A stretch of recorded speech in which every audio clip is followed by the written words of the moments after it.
This is HD 189733b. 64 light-years from Earth. Place it next to Earth. The planet overwhelms the frame. A gas giant where wind speeds reach thousands of kilometers per hour.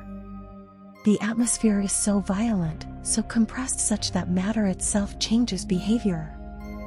Under these pressures, carbon compounds crystallize, not as gentle rain, but as microscopic diamonds formed in the upper atmosphere, then hurled sideways by supersonic storms, scraping across the sky like cosmic sandpaper. On this world, weather doesn't shape landscapes. It reshapes matter itself. Check out the related video to know more about planets like this.